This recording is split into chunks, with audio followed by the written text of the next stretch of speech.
Los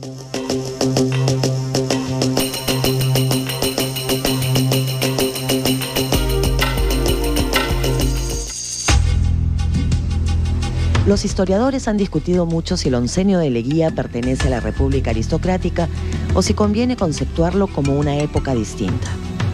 Hay elementos para pensar de ambas maneras. Habría que decir que en todo caso Leguía representaba un ayornamiento, podríamos decir, del partido civil, una cierta modernización, porque él venía de provincias, era de Lambayeque, a diferencia de los Pardos, que era una vieja familia limeña de orígenes coloniales. En efecto, el oncenio tuvo tanto de ruptura como de continuidad. Fue un quiebre con los años precedentes porque la vieja oligarquía perdió el poder. Fue purgada de sus puestos políticos y muchos de sus líderes partieron al exilio. Leguía fue mucho más autoritario que el segundo civilismo.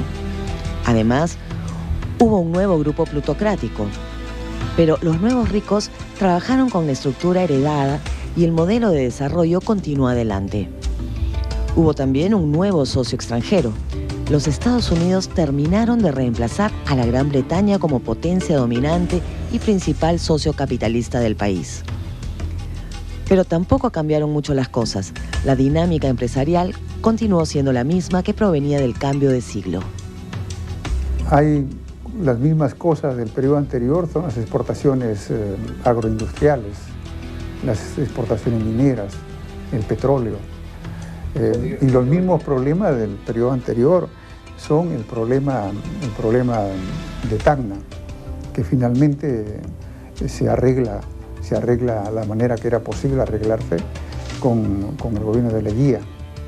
Es decir, hay cosas viejas y cosas nuevas en el gobierno de Leguía. Y el Perú de la actualidad debe más cosas al periodo de Leguía que al periodo de la República aristocrática. ¿En qué sentido? Que muchas de las cosas nuevas que se inauguran con Leguía han seguido líneas continuas después y que llegan hasta la actualidad. La modernización de Lima, por ejemplo. Lima es una ciudad moderna. La creación de la red de carreteras.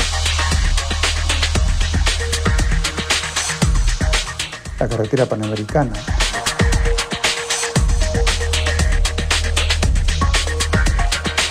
Las fronteras actuales mismas del país, ¿no? Con Colombia, con Brasil, con Chile, se definen en ese periodo del gobierno de Leguía.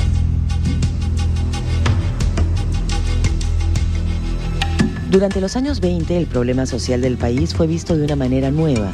Se aceptó la fuerte vinculación de la nación con el indígena. Se aceptó al indio de carne y hueso como fuerza constitutiva de la nación. En ese sentido, se dejó de pensar en el Perú como una realidad constituida exclusivamente por lo criollo. El indigenismo ganó terreno e impregnó a las nuevas ideologías nacientes, el aprismo y el socialismo. En efecto, durante los años 20 fue intensa la prédica y organización de nuevos movimientos políticos destinados a adquirir larga vigencia en el Perú contemporáneo. Más que la guerra mundial, la gran guerra del 14, es la crisis mundial de 1929 el que le pone un brusco final, un parón, podríamos decir, al auge exportador. Eso por un lado. Y por el otro lado, el modelo político era, como te decía, un modelo excluyente. Y la sabiduría de la oligarquía habría sido abrir el sistema político a la inclusión de nuevos actores. Porque es evidente que después de 20, 25, 30 años de auge económico había nacido lo que podríamos llamar una clase media o los cimientos de una clase media, un proletariado minero, agrícola, y que reclamaban participación política, pero el sistema seguía cerrado, seguía basado en la ley excluyente de 1895. Se comienzan a organizar nuevas ideologías, ¿no? Anarquista, comunista o bolchevique. El aprismo comienza a nacer en los años 20 y el sistema oligárquico no se moderniza, no se ayorna, podríamos decir, con estos nuevos actores. No obstante la modernización del país, la crisis mundial de 1929 fue un vendaval que terminó con el régimen político y abrió una fase de profunda inestabilidad.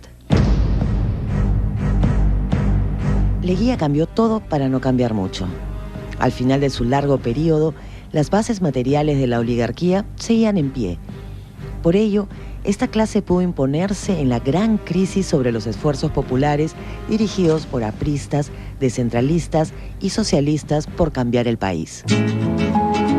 De este modo, comenzando los años 30, el fenómeno más saltante del Perú era la persistencia de la herencia colonial y lo incompleto de la promesa capitalista.